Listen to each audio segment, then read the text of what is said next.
45 years in keeping Louisville weird, Electric Ladyland has been there for all your eccentricities. While they do offer the best smoking supplies out on the market today, there's a whole lot more to check out. From ashtrays and blacklight posters, to records, incense and burners, and items to stock your metaphysical supply. They're open from 10 to 10, 7 days a week, located at 2325 Bardstown Road in Louisville, Kentucky, and at electricladyland420.com. Roll out.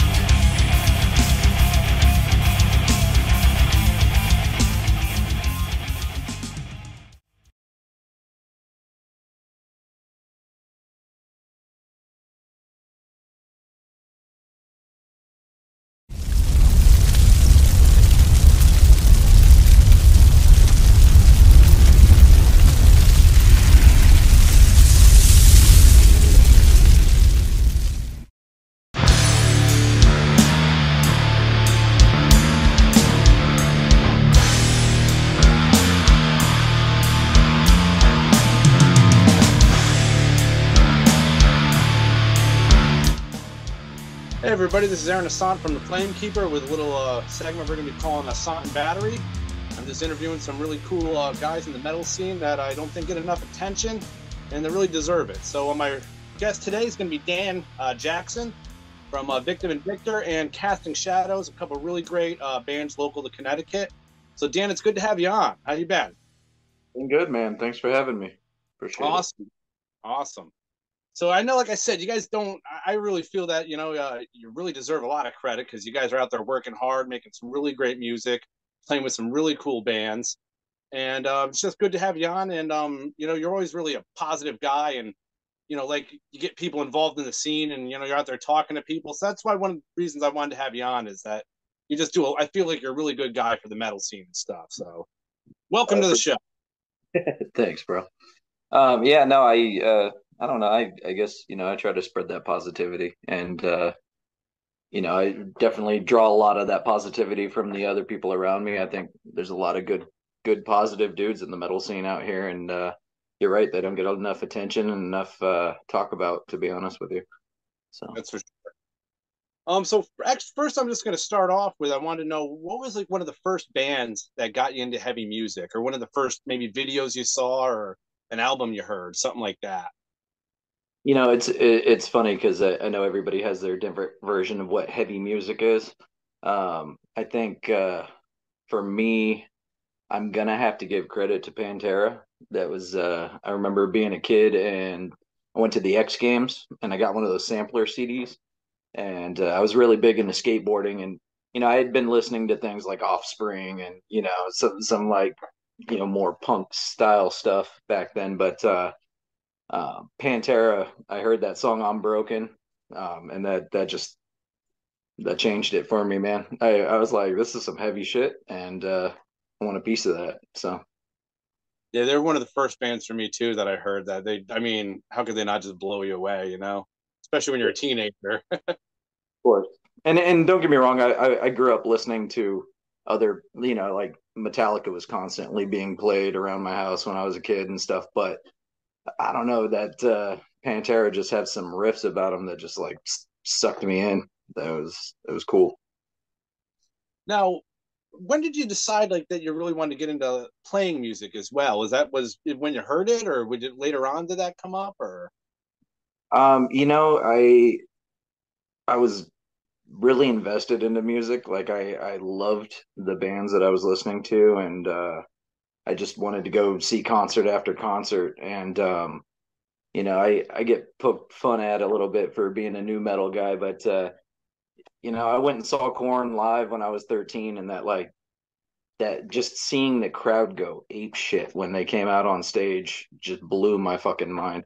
And it was just one of the coolest experiences. Like I just remember getting chills down my arms, and I wanted a piece of that too. Like it was just something about it, man. Seeing the crowd react to a band on stage, you can get so much of it from the audience side, but you get so much more from the stage side too. So I can imagine. So now, how did you first get involved with was Casting Shadows your first band, or did you have a lot of bands before them, or? Uh, I didn't have a lot of bands before that. I had one in California that I had recorded an album with called Toxin when I was like 18 years old.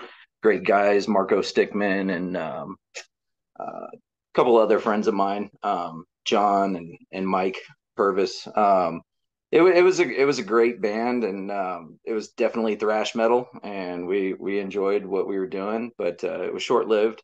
And I did some traveling. I ended up coming out to Connecticut when I was 18 and got sucked into working. And I don't know, I got the itch to start playing again. And I actually met up with Matt Barnes.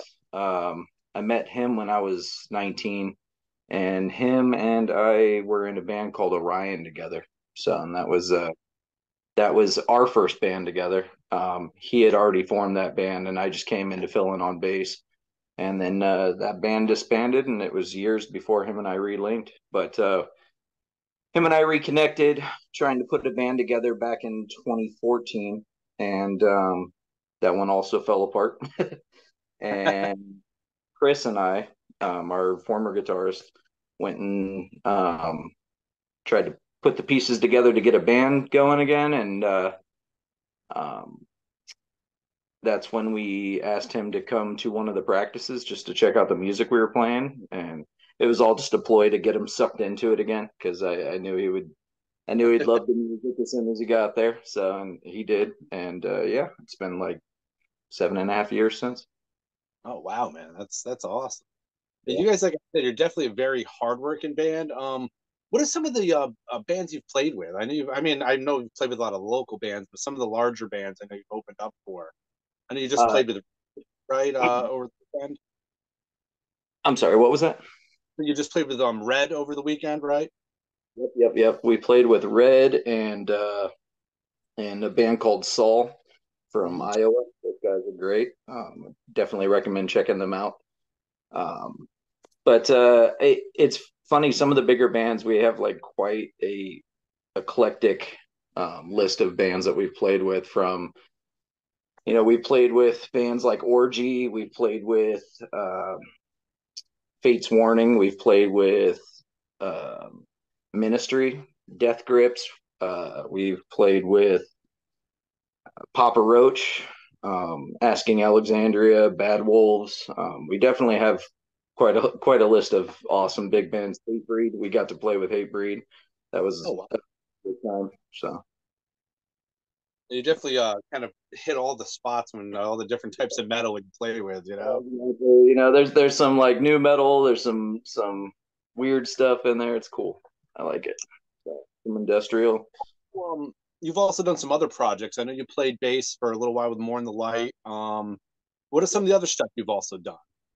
Well, I mean, besides Casting Shadows, and Victim or Victor, which are my two current bands, I have played with Desiree Bassett, who is now Desiree Ragosa. Desiree's definitely comes from a long line of musical talent. She's been doing what she does for a long time, and it's definitely like it's a blessing to be on stage with her. So um, She's really talented, yeah. super talented.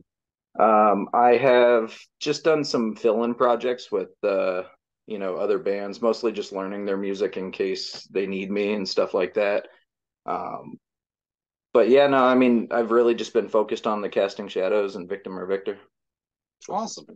Now, with Victim or Victor, I know you were the play with Stephanie from around here. Yep. That's pretty much her project. Does she write most of the music for that, and or you guys work together on that, or? I mean, she's definitely the songwriter for sure. She allows us a lot of creative freedom when it comes to writing our parts.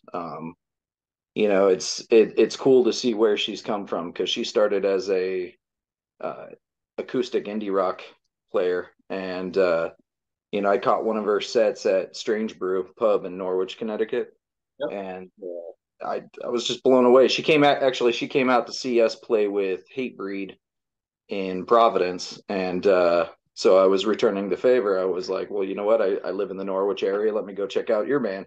And I get there and I see her just jamming out, and I'm like, I definitely think I could throw some bass down on something like that. So it was Nice. cool. And you know, it was a nice change from all the like really heavy metal stuff that I was into, and you know, it allowed me to kind of branch out and try some new stuff on the bass as well too. Yeah, it's definitely different than casting shadows, very different. So it probably, like you said, allows you to kind of, stretch your arms and stuff like that and do a little bit different things, than you would with casting shadows. Yeah. Now with casting shadows, how does the writing go for that? Are you a primary songwriter, or you guys all work together, or?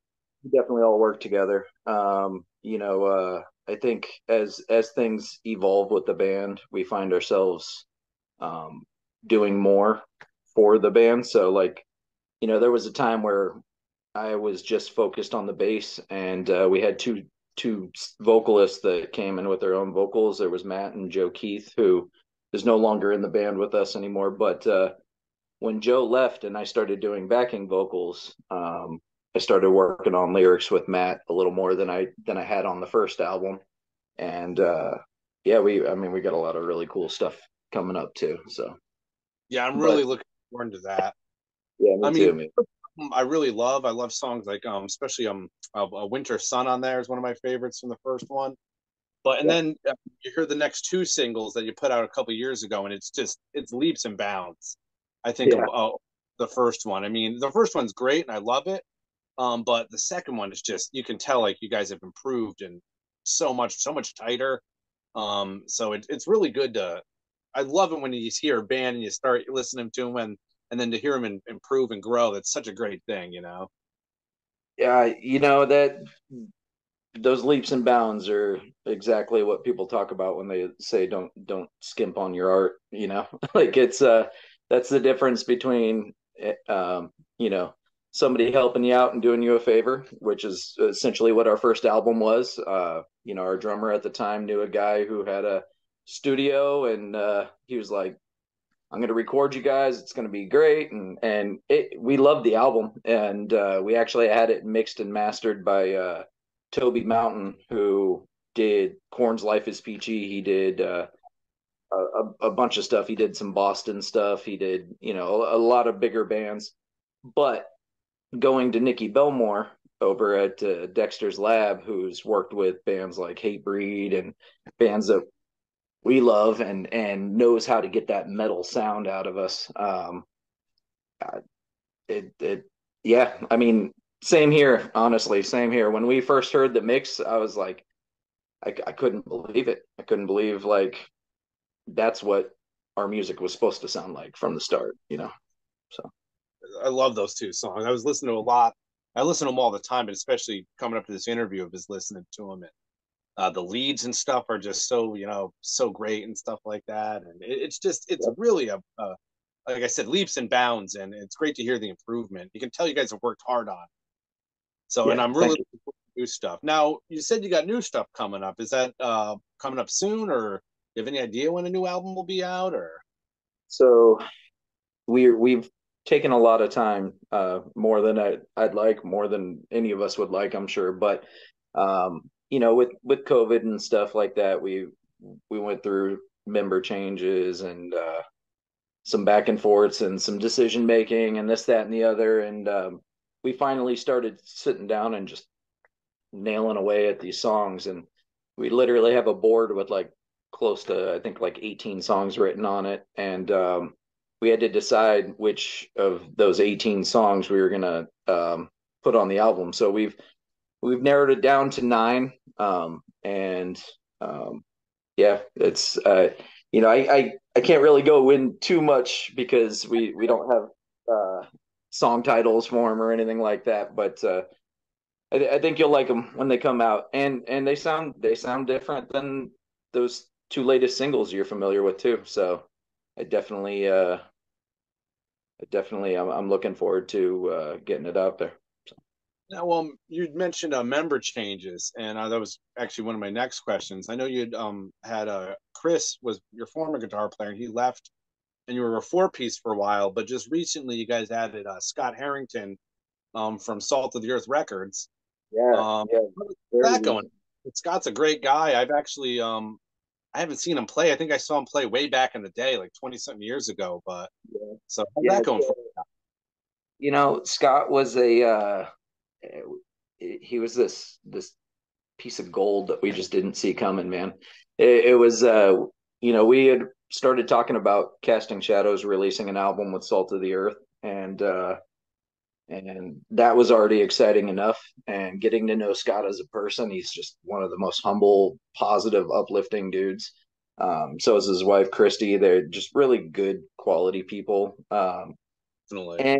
And like anything, you get to know people the more time you spend around them. And then I dove a little bit into Scott's history as a guitarist, and I told him, I was like, hey, we should jam sometime, and we did. We got together, we jammed a couple of times, and um, we were kind of mildly on the hunt for another guitarist at the time, and um, we hadn't really put any feelers out there, but Scott loved our music, and we love Scott's energy and his presence, and the positivity he brings to the band, and it just, not to mention his guitar playing is phenomenal. I mean, that's obviously a very important part of it. But yeah, no, he's got an awesome history. I mean, the stuff he did with Nuclear Assault and Minus, like I couldn't believe it. I couldn't believe that that's the guy that I've been hanging out with, and it's like you listen to some of that stuff and you're just blown away. And then the fact that he wants a piece of what it is we're doing makes me happy, makes the guys happy. So Yeah, that's awesome. Yeah, I remember when I first started coming back and going to shows in the scene around here, and I found out about Salt of the Earth Records, and I was like, there's a really great record. There's a really great underground metal label in Connecticut. I didn't know about that. And then I right. started Scott and talking to him, and then somebody told me that he played with Nuclear Assault, and I was like, I never knew that. Like, wow, like I said, he's a really interesting, really cool, friendly guy, and it seems like he's a perfect match for Casting Shadows. I saw some of the videos that the live show you guys just played, and Yeah. so you guys sound phenomenal. I mean, it's great. And now everybody immediately fell in love with the dude. he, he's uh he's got a phenomenal presence about him, and I'm excited to play more shows with him. I'm excited to write some new music with him. Excited to finish the current music with him. So Awesome, yeah. man. Now, do you guys got any like more shows coming up, like locally or anything like that happening soon? Our next show is at Dusk in Providence, Rhode Island, and that is on October 20th. And we're playing with Led to Believe, From Ashes Reborn, Okay. Intake, and A Thousand Autumns. Um, Awesome. yeah, I'm excited. That one starts at 8 p.m. It's only $10 if anybody wants to come out and support. Um, Dusk is a great venue, and surprisingly, after almost 8 years of being a band, we've never played there. So Really it'll be cool surprising. to, yeah. Well, it's we always played places like Fet Music Hall and stuff like Yeah. that, and so um, I've played Dusk, but I played Dusk with More in the Light. So um, yeah, it was really cool last time I went there, and I'm excited to go there again. Now, are you also doing some work with Salt of the Earth Records as well, or something like that? Yeah, so I help them with some of their media stuff, and I'm helping out with the A&R department. Just basically keeping my eyes and ears open for great bands and stuff like that I can pass along to Scott, and kind of helping with the networking and stuff like that. Salt of the Earth is becoming this bigger thing than it was when I first got involved in it, and it's cool to watch its growth. I don't know if you're familiar, but well, I don't know if you're familiar with what's been happening recently, but between Kings and Liars being a slight change from the label's normal stoner Yeah, doom sound. love that Um, album. yeah. Oh man, yeah, that's the Kings and Liars came out of the gate swinging on that one. But then, you got Dead by Wednesday, phenomenal record right there. They just dropped with us. And then Inverter just dropped one as well too. There's some other great bands like Monster God and stuff like that. You should definitely check out some of those bands if you or anybody that's listening to this. Check out the Salt of the Earth Records website and check out some month there. Yeah, we definitely we got another one too coming up, Hero and the Horror. I don't know if you're familiar with them, but that's who shared the stage with us at Webster, and their upcoming album will be released through Salt of the Earth, and that's coming out in February. So, right. Yeah, awesome. We're also going to be doing a Connecticut album release party with them, so get ready for that. Where's that going to be at? From the sounds of it, I'm thinking possibly Hartford, but we're not sure yet. So, All right, man. Well, that's about all I got to ask you, man. So, I hope you had a good time on answering some questions here, man. Yeah, of course, absolutely. I do have a show actually coming up on September 29th with Victim or Victor too. We're playing with Coma Hole and Eclectic Electric over at 33 Golden in New London. So. Oh, okay. Yep. Yeah. Awesome. You want to come out, man? Love to see you. I would love to come out, man. I've just been, just been a little tight for me lately. So, but I've been trying to do some of these interviews, get, some people, some little bit of exposure that I can, so. Anything helps, and we're definitely appreciative, man. You've always been a big supporter of the music scene, and everybody always has positive things to say about you. So we're grateful for the positive words you have to say about us and the way you support us. We appreciate it, man. Well, the bands around here make it pretty easy to be a good supporter because first of all, they're great, and when you're you're giving your money to good people, it makes it a lot easier, So, thank you, guys. Yeah, man. All right, man. Well, this is Aaron Ossont for Ossont Battery on the Flamekeeper. So I hope you guys liked it. Have a good night. Take care. Thank you, brother.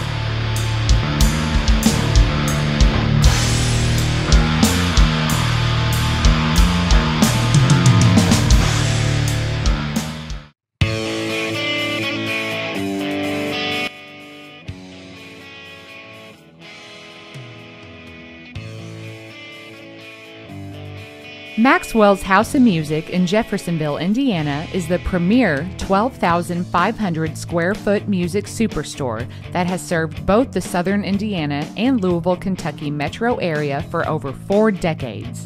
Originally founded by Marvin and Beverly Maxwell in the 70s, this gym remains a Maxwell family-owned business. Mark Maxwell, along with his business partner, Whitney McNichol, continue the reputation as being a national resource for all things music. In 2022, the iconic Guitar Emporium of Louisville relocated to Maxwell's Music, creating the largest independently owned showroom in the region. The retail offerings at Maxwell's Music includes a huge selection of guitars, basses, amplifiers, effects pedals, modeling amps, keyboards, drums, banjos, mandolins, ukuleles, sound systems, stage lighting equipment, and accessories. The music education program at Maxwell's is second to none. From private instrument and voice lessons to DG, EDM, recording, songwriting, and music theory, to rock school, weekend warriors, and Maxwell's Music Lab, there is something for every age and every ability level. In Repairland, guitar and instrument repairs and refurbishment are taken care of by the Maxwell's team of expert guitar technicians and luthiers. They also do instrument appraisals. Maxwell's offers installations for professional audio-visual and lighting systems for schools, churches, clubs, VFWs, funeral homes, sports fields, and so much more. There's also rentable space at Maxwell's, from music practice or rehearsal rooms for individuals or bands, all the way to a meeting space and concert venue that seats up to 120. That also includes a professional audio-visual and lighting system and a sound booth. Maxwell's has it all. All this plus an original, functioning 1947 recording booth to make your own record, to the Guitar Hero throne, to their very own Elvis statue, and don't forget the Harmony Green Pocket Park. There's a reason Maxwell's House of Music in Jeffersonville, Indiana has been recognized by the National Association of Music Merchants as the #1 award-winning Best Store Design, as well as Top 100 Music Store year after year. You gotta see it to believe it. Maxwell's House of Music in Jeffersonville, Indiana.